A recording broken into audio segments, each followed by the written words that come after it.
aqui nas décadas de 70 e 80, eu tenho um momento que é representado pelas fronteiras agropecuárias, né?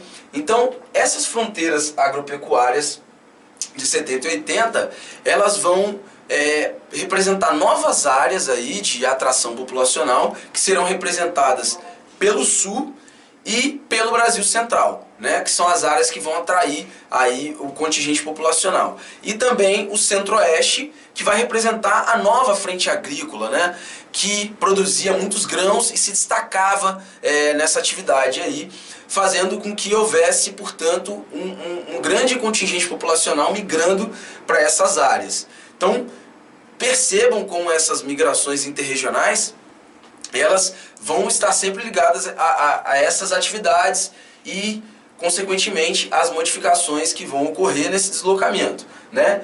Quando a gente fala da década de 90, eu já falo de novas concepções de fronteiras agropecuárias, né? Eu estou falando da expansão das fronteiras agrícolas, estou falando de uma intensificação da mecanização do campo, né?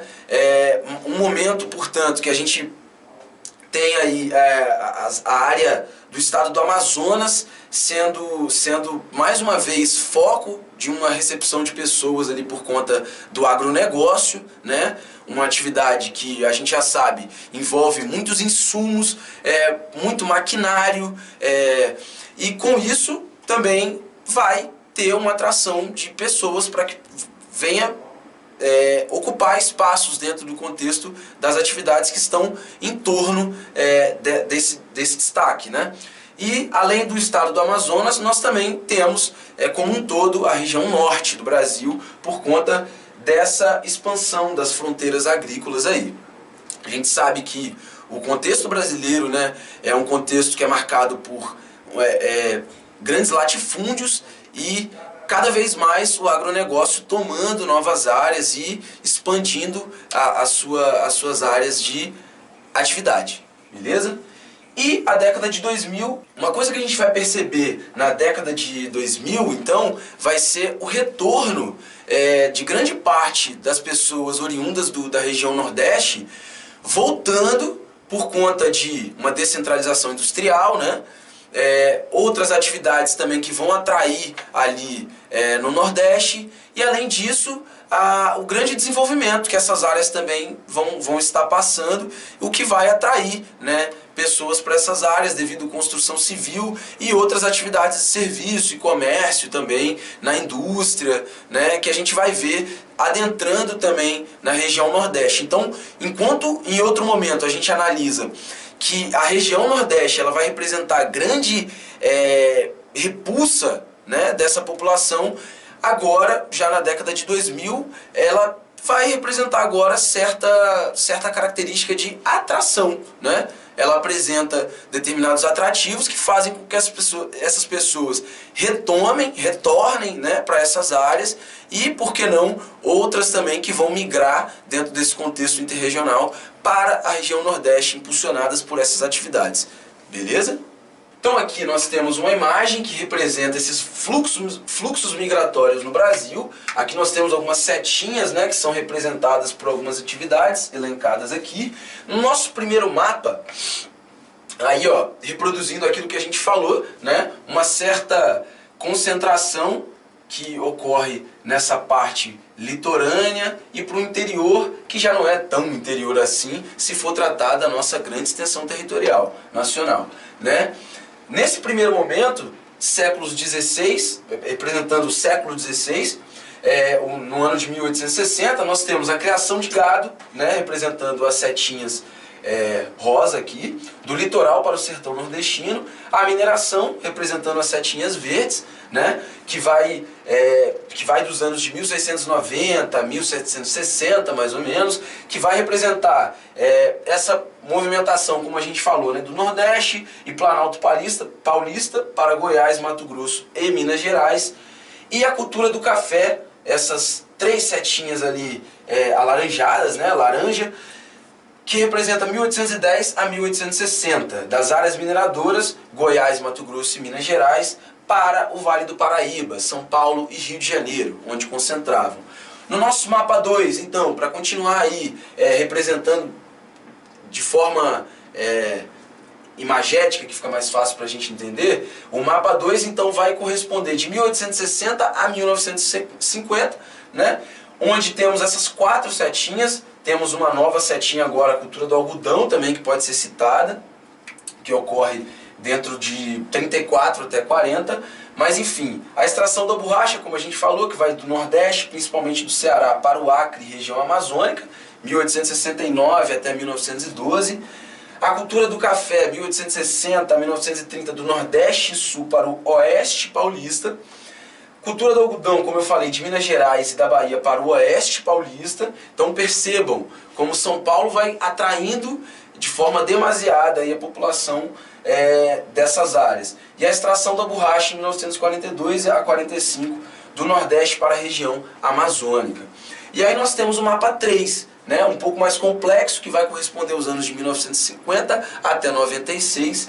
E aí nós temos a indústria sendo, depois da Segunda Guerra Mundial, o grande motivador dessa movimentação do Nordeste para a Grande São Paulo e também Rio de Janeiro, né? Construção de Brasília nos anos 50, como a gente falou, do Nordeste para Brasília, principalmente. Agricultura nos anos 70 e 80, ou seja, as fronteiras agrícolas que a gente falou no outro slide, do Sul para o Centro-Oeste e Norte. A mineração nos anos 80, do Sudeste e Nordeste para o Pará e Maranhão, representando mais uma vez a retomada dessas atividades, mas agora não mais em Minas Gerais, né? Nós temos aí o Pará e o Maranhão representando essas áreas que atraíam pessoas por conta dessa atividade. E as tendências que são marcadas aqui nos anos 90, que a gente percebe ali nessa marcação vermelha, que seria a manutenção do fluxo do Nordeste em direção às outras regiões. E aí o movimento de periferização, né, o processo de periferização, a migração das cidades metropolitanas para as periféricas, vai ser algo que a gente percebe que vai ocorrer também nesses períodos aí. Aqui uma outra representação para que a gente possa compreender essas migrações de uma outra maneira. Ó, as correntes migratórias principais. Então as setinhas azuis representando, né, a saída, enquanto a vermelha representando o retorno à origem. Do Nordeste para o Sudeste, o Nordeste retém população, aquilo que a gente falou, e o Sudeste atrai menos migrantes nessa primeira representação.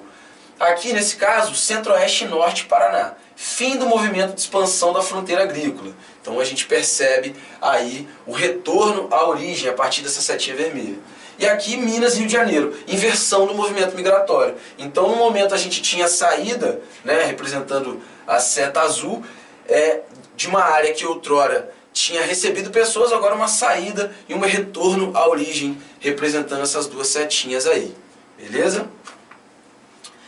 E aí um outro conceito que a gente já mencionou, já citou, mas agora vamos trabalhar com mais detalhes, né? O êxodo rural e o processo de urbanização. Isso vai estar atrelado especificamente à concentração industrial, que a gente já tinha falado, que foi um momento que concentrou atividades e pessoas em São Paulo e Rio de Janeiro, especificamente, né? A urbanização ela vai corresponder ao processo de crescimento populacional das cidades maior do que o crescimento demográfico do campo.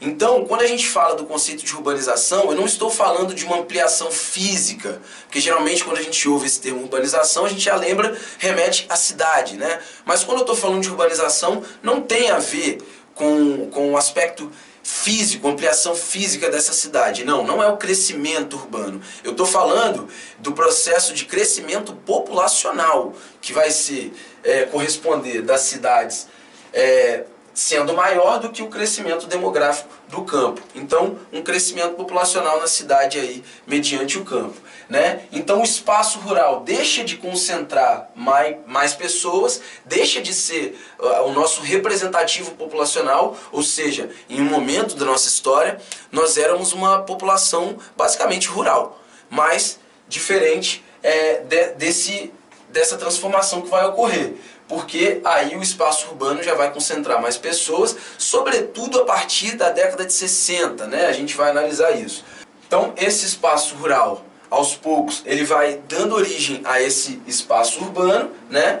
Territorialmente e do ponto de vista de peso político econômico, como eu coloquei aqui, e, ou seja, além dessa população que vai se modificando, o espaço também vai se modificando, né? Então, paralelamente, quando esse espaço rural ele vai deixando paulatinamente de ser um espaço rural para se tornar um espaço urbano, obviamente a característica populacional também vai acompanhar essas mudanças, beleza? Então, a população ela cresce na medida em que os espaços urbanos vão cada vez mais se expandindo, tá? E a consequente migração para os centros urbanos, que vai ser chamada de êxodo rural, né? Ou seja, incrementa o processo que a gente está falando de urbanização. Por quê? Gerando a formação de cidades que crescem de forma intensa e acelerada. Então vamos entender esse movimento.